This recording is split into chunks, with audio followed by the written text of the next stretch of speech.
Senator from the 15th, for what purpose do you rise? I rise. Senator from the 25th. No.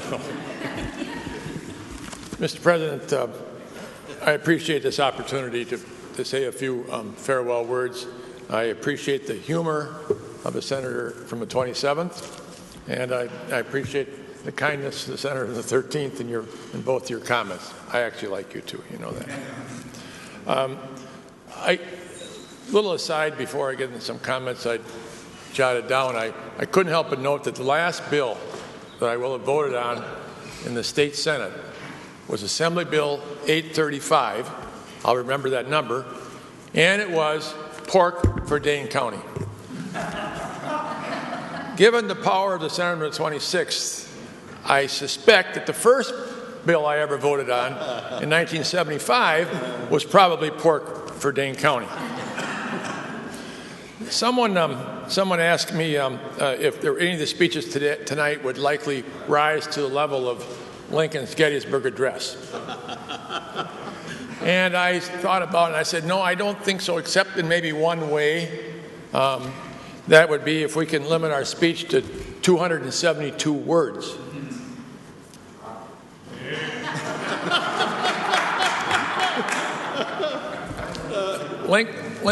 Lincoln did limit his to 272 words, and we'll see who comes closest tonight.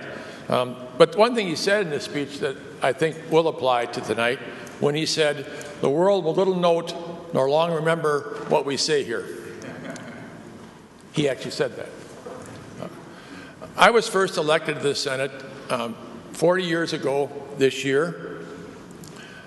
By the way, when I arrived, the senator from the 26th had already been here 18 years.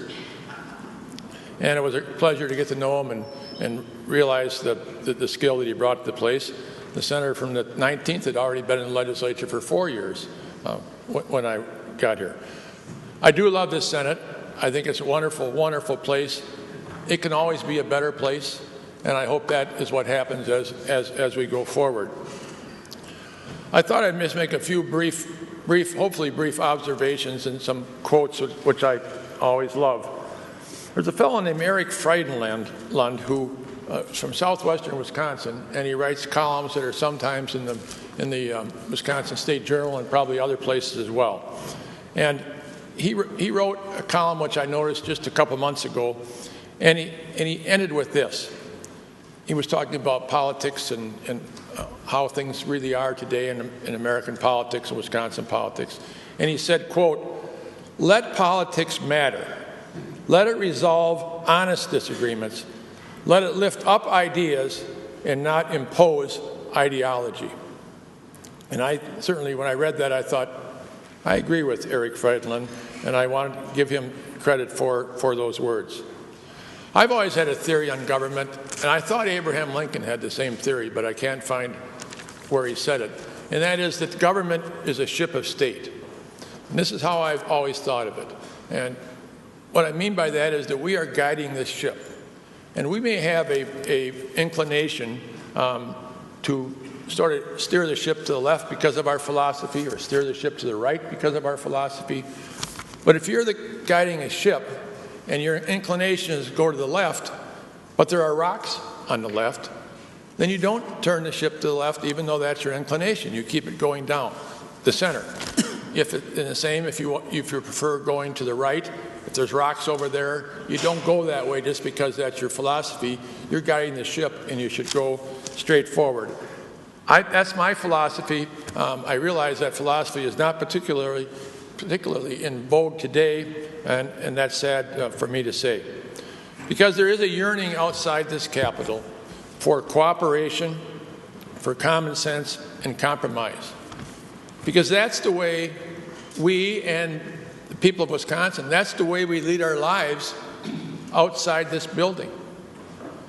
Anybody who's been married more than 15 days knows that to have a marriage succeed, it takes compromise. If you're married 30 or 40 or 50 years, you know that there are thousands of compromises. In friendships, there are compromises. You love someone in spite of their faults. They're your friends.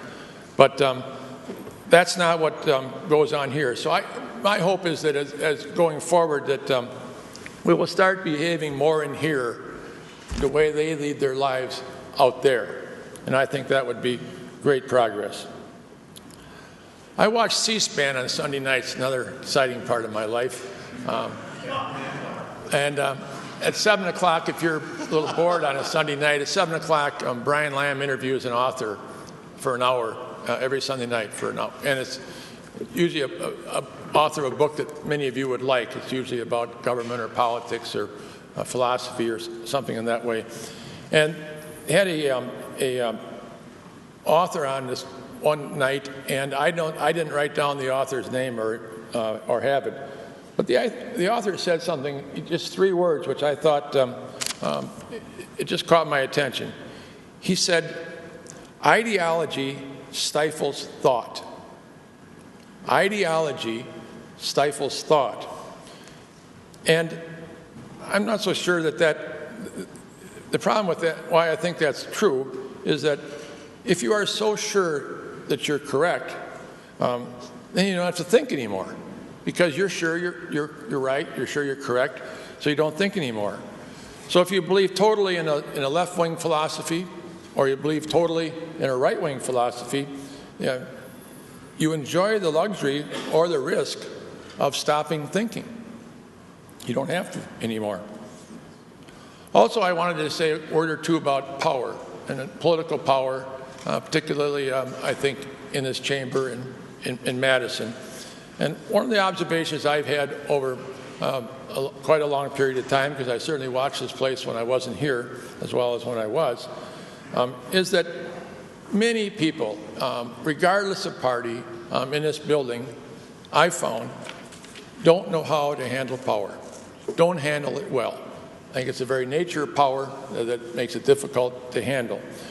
And what I see happen all too often is that the belief that the best way to exercise power is in a negative way, to deny someone something, refuse to push a bill, refuse to schedule a bill, refuse to do this, refuse to support somebody, all because you have the power to act in a negative way by saying no.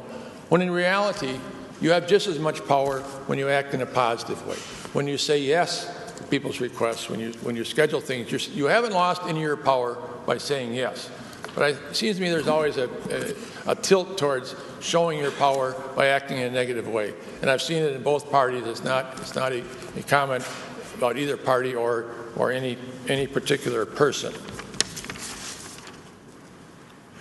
Other thing I've thought about a lot is that, and I think I'll just read this, be careful of accepting support from powerful groups who say they want to support you because they agree with your position. You may start out getting your hands in their pockets, but watch out, because before the relationship ends, they will have their hands in your pockets. And I think we sometimes come across that situation where one of the sometimes tougher things, but one of the most important things we can do around here is to say no to our friends. On balance, closing, I'm a little over 272 words, but on balance, I'm glad I came back to the State Senate.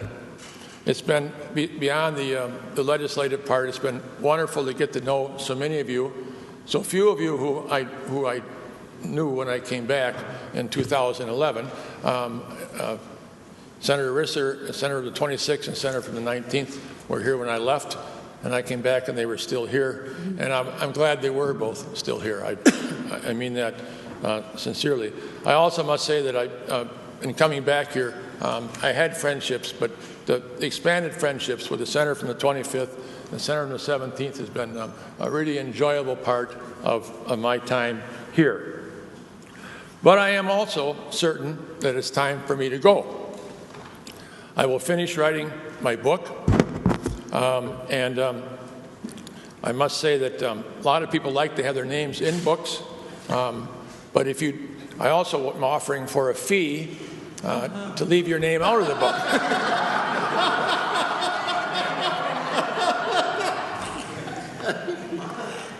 I was just kidding when I said it, but maybe Maybe there's an income stream there I hadn't thought about. And I will also be busy on issues I care about as a private citizen, because I believe we are on this earth to help others. I believe that's the fundamental reason that I'm still here and why we're all here. I will certainly miss being a state senator and having the opportunity and honor to come up here and vote on behalf of 170,000 citizens. That's a great honor that I think we all know, and it's important that we never forget it. But as that great country western singer Kenny Rogers said, you have to know when to hold them, and you have to know when to fold them. Thank you, Mr. President.